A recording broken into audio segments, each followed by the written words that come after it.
Hello बच्चों, आवर्तबीजी पादपों में जनन की 3 प्रमुख विधियां होती है। कायिक जनन, अलैंगिक जनन और लैंगिक जनन, जिनका विस्तार पूर्वक अध्ययन हम पूर्व अध्यायों में वीडियो रिकॉर्डिंग के माध्यम से कर चुके हैं।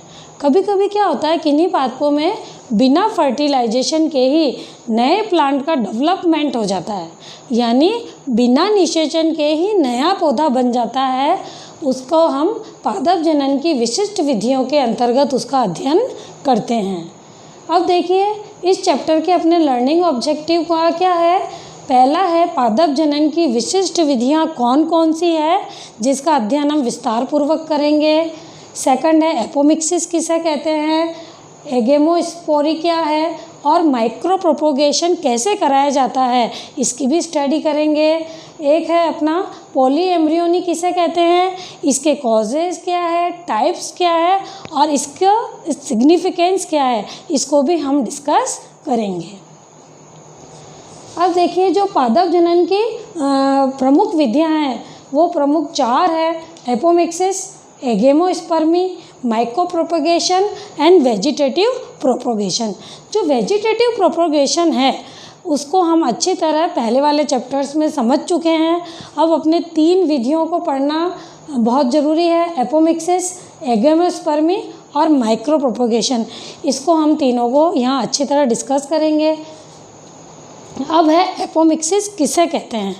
हम जानते हैं कि लैंगिक जनन में 2 इम्पोर्टेंट पॉइंट्स होते हैं, एक तो मियोसिस और एक फर्टिलाइजेशन। दोनों ही लैंगिक जनन में होते हैं। हैंस विंकलर ने बताया कि कभी कभी पादपों में क्या होता है कि बिना फर्टिलाइजेशन और बिना मियोसिस के भी नए एम्ब्रियो का डेवलपमेंट हो जाता है, तो उसे हम एपोमिक्सिस कहते हैं।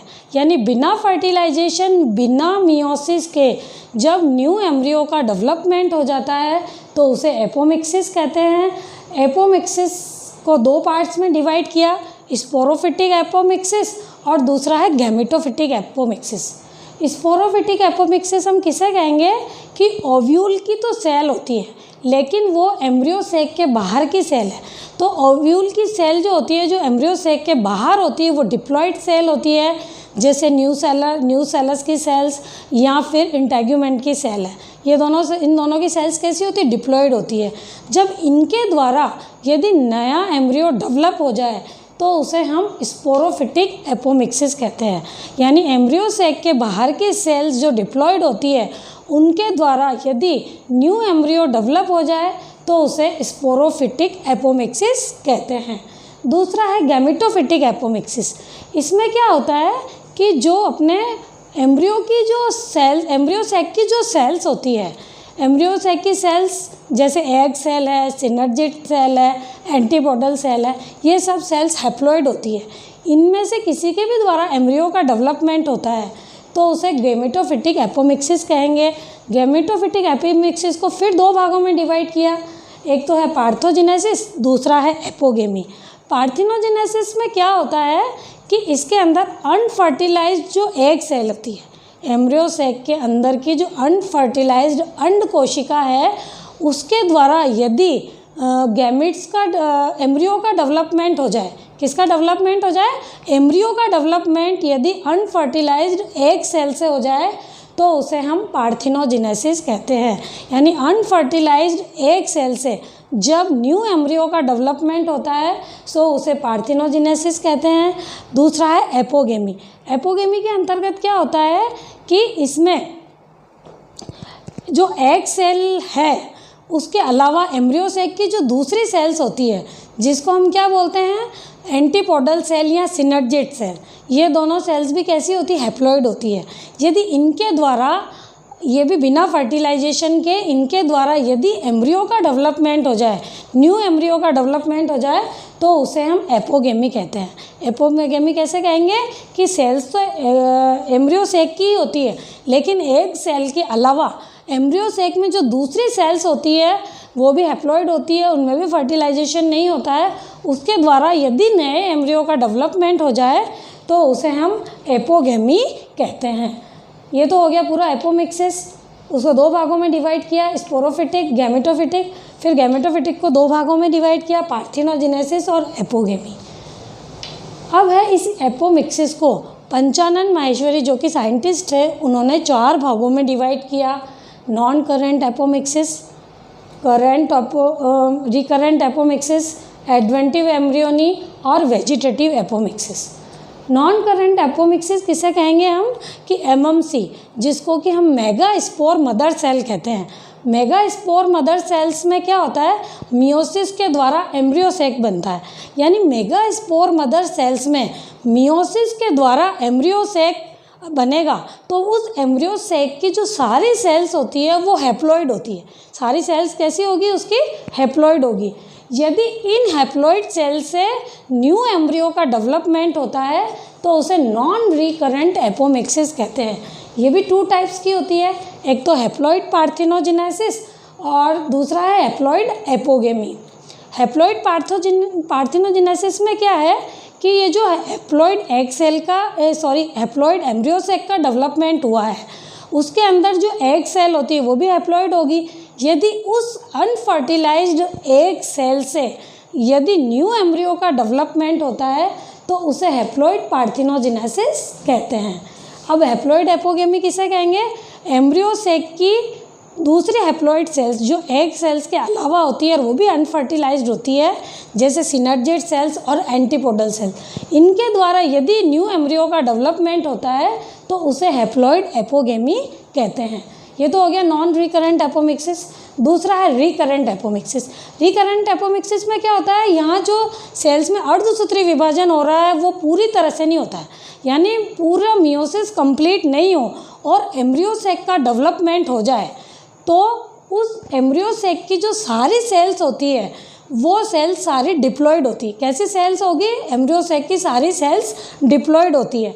तो इस डिप्लॉयड सेल से यदि न्यू एम्ब्रियो का डेवलपमेंट हो जाए तो उसे रिकरेंट एपोमिक्सिस कहते हैं। इस रिकरेंट एपोमिक्सिस को भी 2 भागों में डिवाइड किया, जनरेटिव एपोस्पोरी और सोमेटिक एपोस्पोरी। जनरेटिव एपोस्पोरी में क्या होती है कि जो एंटीपोडल सेल्स होती है वो डिप्लॉयड होती है। इस एंटीपोडल सेल्स नहीं कहेंगे अपन, आर्कीस्पोरियल सेल बोलेंगे, यानी जो आर्कीस्पोरियल सेल है जिनसे एम्ब्रियो सेक का डेवलपमेंट होता है, तो वो जो आर्कीस्पोरियल सेल्स होती है वो डिप्लॉयड होती है। तो डिप्लॉयड आर्कीस्पोरियल सेल से जब डिप्लॉयड एम्ब्रियो सेक का डेवलपमेंट होगा, फिर डिप्लॉयड एम्ब्रियो सेक से डिप्लॉयड एम्ब्रियो का डेवलपमेंट होता है तो उसे जनरेटिव एपोस्पोरी कहते हैं। वापस समझ लो, जो आर्कीस्पोरियल सेल्स होती है वो डिप्लॉयड होती है।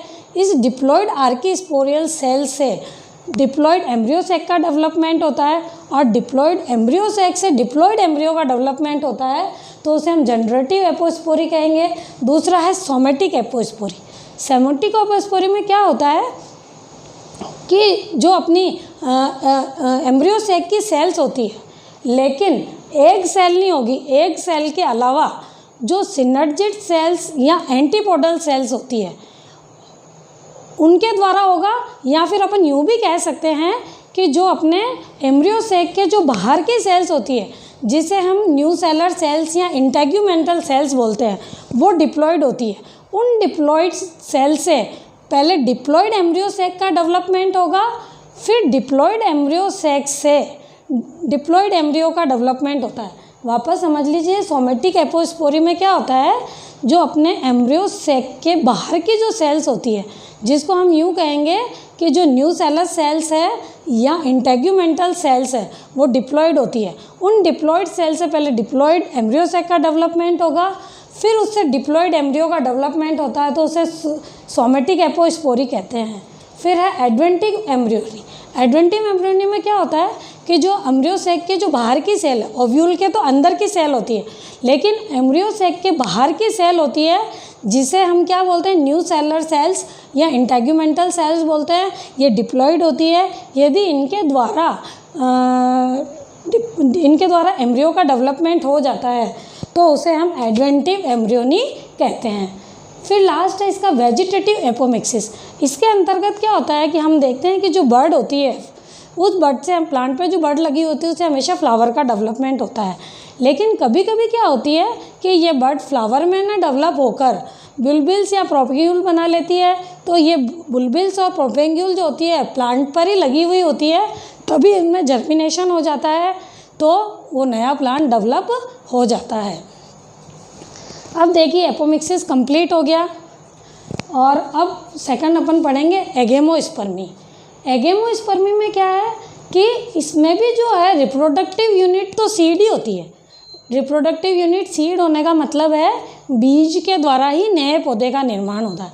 तो इसके अंदर भी बीज के द्वारा ही नए पौधे का निर्माण होता है, लेकिन इस बीज का डेवलपमेंट डिप्लॉइड सेल से होता है। ये एम्ब्रियो सैक की डिप्लॉइड सेल भी हो सकती है और एम्ब्रियो सैक के बाहर की जो ओव्यूल के अंदर होती है, जिसे इंटेग्यूमेंट या न्यूसेलस सेल्स कहते हैं, वो डिप्लॉइड सेल हो, चाहे एम्ब्रियो सैक की डिप्लॉइड सेल हो, किसी भी diploid cell, unfertilized diploid cell है, इसके द्वारा जो नया सीड डेवलप होता है उसे एगेमोस्पर्मी कहते हैं। यानी बिना फर्टिलाइजेशन के जो ये सेल्स है वो सीड में डेवलप हो जाती है, उसको हम एगेमोस्पर्मी कहते हैं। अब इसके अंदर क्या, जो सीड का जो डेवलपमेंट हुआ, सीड तो डिप्लॉइड होते हैं, वो सीड जो है उसके सारे जीन्स जो किसके जैसे होते हैं, मदर प्लांट के समान होते हैं। इस डिप्लॉइड सीड के जो सारे जीन्स है वो मदर प्लांट के समान ही होते हैं। क्यों होते हैं कि जो सीड का डेवलपमेंट हुआ वो डिप्लॉइड सेल से बिना फर्टिलाइजेशन होता है। यानी एगेमोस्पर्मी अपन किसे कहते हैं, बिना फर्टिलाइजेशन के जो डिप्लॉइड सेल से सीड का जो निर्माण होता है उसे हम एगेमोस्पर्मी कहते हैं। इसका एग्जाम्पल है टेरेक्सम और रूबस। अब देखिए थर्ड है माइक्रो प्रोपोगेशन। माइक्रो प्रोपोगेशन में हम क्या करते हैं कि कोई भी प्लांट लिया, उसका प्रोटोप्लाज्म ले लो, चाहे कोई सेल ले लो, चाहे कोई टिश्यू ले लो, है ना, और कोई यहाँ पूरा का पूरा प्लांट ले लेते हैं, इनका कल्चर करवाया जाता है। इनका कल्चर जो है लेबोरेटरीज में करवाया जाता है, जिसकी कंडीशंस कैसी रहेगी, कंट्रोल कंडीशन होगी और स्टेरलाइज होगा। इनका इन विट्रो जो है इसका कल्चर करवाया जाता है। जब इनका इन विट्रो कल्चर करवाएंगे तो अगर सेल्स का इन विट्रो कल्चर कराया तो एक सेल्स का एक ग्रुप बन जाता है, उसको हम क्या बोलते हैं, कैलस बोलते हैं। सेल्स के उस ग्रुप को हम क्या बोलेंगे, कैलस बोलेंगे। फिर कैलस किस में डेवलप हो जाता है, प्लांटलेट्स में डेवलप हो जाता है। फिर इन प्लांटलेट को अपन उचित माध्यम में या उचित जगह पर, सरफेस पर अगर अपन उगाएं तो इससे नए प्लांट डेवलप हो जाते हैं। यानी कन्वेंशनल मेथड से इसको उगाया जाए तो ये इसके बहुत सारे प्लांट्स डेवलप हो जाएंगे। तो इस माइक्रो प्रोपोगेशन का बेनिफिट क्या है कि कम जगह में और कम समय में बहुत सारे प्लांट्स का डेवलपमेंट किया जा सकता है। इसको हम डायग्राम से फिर से समझ लेते हैं। डायग्राम में देखिए माइक्रो प्रोपोगेशन कैसे होता है कि प्लांट लिया, प्लांट का अपन कोई भी पार्ट ले लेंगे, चाहे टिश्यू हो, सेल हो या कोई ऑर्गन हो या होल प्लांट हो, उसको लिया अपन ने, उसका इन विट्रो कंडीशन में कल्चर करवाया जाता है। कल्चर करवाएंगे तो ये बाद में एक ग्रुप बनेगा सेल्स का, उसको हम क्या बोलेंगे, कैलस बोलेंगे। क्या बोलेंगे, कैलस। फिर इस कैलस में से सेल्स लेके हम उसको टेस्ट ट्यूब में इसका स्टिमुलेशन कराएंगे। जैसे इसमें शूट स्टिमुलेटिंग हार्मोन्स डालेंगे तो इसमें क्या बन जाएगा, शूट का डेवलपमेंट होने लग जाएगा और न्यूट्रिशन मीडियम तो इसमें होता ही है। फिर इसमें रूट स्टिमुलेटिंग हार्मोन डालेंगे तो रूट्स डेवलप होने लग जाएगी। इस तरह से ऐसा पूरा न्यू प्लांटलेट डेवलप हो जाता है। तो ये जो न्यू प्लांटलेट बना वो समझने के लिए अपन ने टेस्ट ट्यूब में एक एक बताया। बाकी क्या होता है, ये प्लांटलेट्स इनमें से किसी भी विधि द्वारा ऐसा एक साथ डेवलप हो जाते हैं। यानी बहुत सारे प्लांटलेट्स ऐसे डेवलप हो जाते हैं, यानी कम समय में कम जगह में ऐसे बहुत सारे प्लांटलेट्स डेवलप हो जाते हैं। इसको हम वाणिज्यिक क्षेत्र में भी इसका उपयोग या मेडिसिनल उपयोग भी इसका किया जा सकता है। अब है फोर्थ लास्ट जो है पादप जनन की अन्य विधियों में से पॉली एम्ब्रियोनी कहते हैं। क्या होता है कि हमेशा एक सीड में हम देखते हैं कि एक सीड में केवल एक ही एम्ब्रियो होता है, लेकिन कभी कभी क्या होता है एक सीड में एक से ज़्यादा एम्ब्रियो डेवलपमेंट हो जाते हैं, तो उस स्टेज को हम पॉली एम्ब्रियोनी कहते हैं। पॉली एम्ब्रियोनी किसे कहेंगे, एक सीड में यदि एक से ज़्यादा एम्ब्रियो डेवलप हो जाए तो उसे हम पॉली एम्ब्रियोनी कहते हैं। इसको सबसे पहले 1719 में एंटोनी ल्यूवेनहॉक ने ऑरेंज के प्लांट में इसको देखा था। उन्होंने क्या बताया कि जो ये जो पॉलीएम्ब्रियोनी का जो लक्षण है वो जिम्नोस्पर्म में तो कॉमन है, अधिकांश होता रहता है, लेकिन एंजियोस्पर्म में ये बहुत कम पाया जाता है। यानी एक सीड में एक से ज़्यादा एम्ब्रियो कम पाए जाते हैं, और वो भी धीरे धीरे जब सीड का जर्मिनेशन का टाइम आता है तो केवल एक एम्ब्रियो रह जाता है और बाकी सारे एम्ब्रियो है डीजनरेट हो जाते हैं। क्या होता है कि जब एक से ज़्यादा एम्ब्रियो यदि किसी एंजियोस्पर्म में सीड में बन भी जाते हैं तो जो एक एम्ब्रियो है वो तो रहेगा, बाकी सब डीजनरेट हो जाते हैं। लेकिन हम देखते हैं एक एग्जांपल है वांडा, जो कि एक एपिफाइड है। इसके अंदर क्या होता है कि जो जर्मिनेशन के टाइम भी इसके सीड में एक से ज़्यादा एम्ब्रियो रहते हैं, तो एक से ज़्यादा एम्ब्रियो रहेंगे तो इससे जो प्लांट्स निकलेंगे वो भी एक से ज़्यादा निकलेंगे। अब हम देखते हैं इस डायग्राम में, इसमें ये सीड दिखाया हुआ है। इस सीड में एक से ज़्यादा प्लांटलेट डेवलप हो रहे हैं या प्लांट डेवलप हो रहे हैं। क्यों हो रहे हैं? क्योंकि इस सीड में एक से ज़्यादा एम्ब्रियो होते हैं। जितने ज़्यादा एम्ब्रियो होंगे, एक से ज़्यादा जितने एम्ब्रियो होंगे उतने ही न्यू प्लांट्स इसमें से डेवलप हो जाते हैं। इसको हम क्या बोलते हैं? पॉली एम्ब्रियोनी बोलेंगे। क्या बोलेंगे? कि एक सीड में एक से ज़्यादा एम्ब्रियो रहते हैं तो उसको पॉली एम्ब्रियोनी कहते हैं। अब पॉली एम्ब्रियोनी किस कारण होती है, जिसको हम देखेंगे कि भाई पॉली एम्ब्रियोनी के कॉजेज़ क्या क्या होते हैं। पहला है क्लीवेज इन प्रो एम्ब्रियो। जो प्रो एम्ब्रियो है उसमें किसी भी कारण से यदि विदलन हो जाए तो जितनी बार विदलन होता है उतने नए एम्ब्रियो डेवलप हो जाते हैं, तो उस स्टेज को हम पॉली एम्ब्रियोनी कहते हैं। दूसरा है कि एक एम्ब्रियो में एक सेल से तो एम्ब्रियो बनेगा ही बनेगा। उस एक सेल के अलावा एम्ब्रियो सेक में और भी सेल्स होती है, जिसे एंटीपोडल सेल्स बोलते हैं या सिनर्जिड सेल्स बोलते हैं। इनके द्वारा यदि एम्ब्रियो का डेवलपमेंट हो जाए तो एक एम्ब्रियो से पहले ही है और एम्ब्रियो का डेवलपमेंट हो जाएगा तो उसे हम भी क्या, इस स्टेज को भी क्या बोलेंगे? पॉली एम्ब्रियोनी बोलेंगे। थर्ड है एम्ब्रियो सेक जो होता है। अपन जानते हैं कि एक ओव्यूल में केवल एक ही एम्ब्रियो सेक होता है। क्या पढ़ चुके हैं हम कि एक ओव्यूल जो होता है उसमें एक ही एम्ब्रियो सेक होता है।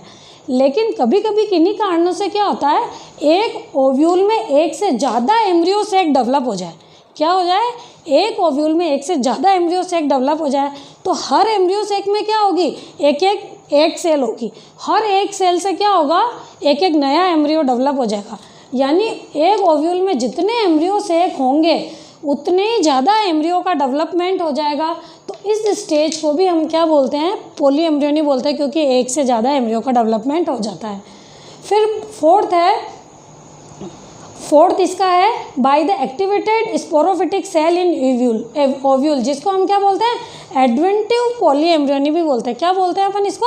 Adventive poly embryony. इसके अंदर क्या होता है कि जो एम्ब्रियो सेक के जो बाहर की सेल है, यानी एक एम्ब्रियो तो एक सेल से एम्ब्रियो में डेवलप होगा ही होगा, लेकिन कभी कभी क्या होता है कि जो एम्ब्रियो सेक के जो बाहर की सेल्स होती है, जिसे न्यूसेलस सेल्स या इंटेगुमेंटल सेल्स बोलते हैं, उसमें भी किन्हीं कारणों से क्या होता है? एम्ब्रियो का डेवलपमेंट हो जाता है। तो एक से ज़्यादा एम्ब्रियो हो गए तो इसको भी हम किसके अंदर डालेंगे? पॉली एम्ब्रियोनी कहेंगे। अब इसको डायग्राम से अपन फिर से समझते हैं। देखिए, नंबर 1 है क्लीवेज पॉली एम्ब्रियोनी। देखिए ये एक एम्ब्रियो है, मैंने बताया कि जितनी बार इनमें क्लीवेज होगा, जैसे एक एम्ब्रियो है इसमें 2 बार क्लीवेज हो गया तो कितने न्यू एम्ब्रियो डेवलप हो गए? 3। यानी एक एम्ब्रियो में जितनी बार क्लीवेज होगा उतने ही नए एम्ब्रियो डेवलप हो जाते हैं। जहाँ जैसे यहाँ दिखाया 2 हुए तो 3 नए एम्ब्रियो डेवलप हो जाते हैं। तो इस स्टेज को हम पॉली एम्ब्रियोनी स्टेज कहते हैं। सेकंड देखिए आप, development of embryo from cell of embryo sac other than the egg cell. ये किसका डायग्राम बताया हुआ है? एम्ब्रियो सेक का, जिसको हम पढ़ चुके हैं। एम्ब्रियो सेक में क्या होती है? एग सेल होती है। तो एक सेल से तो जाइगोट बनेगा ही बनेगा। तो जो एक सेल से एम्ब्रियो जो बनता है, एक सेल से जो एम्ब्रियो बनता है उसे हम जाइगोटिक एम्ब्रियो बोलते हैं।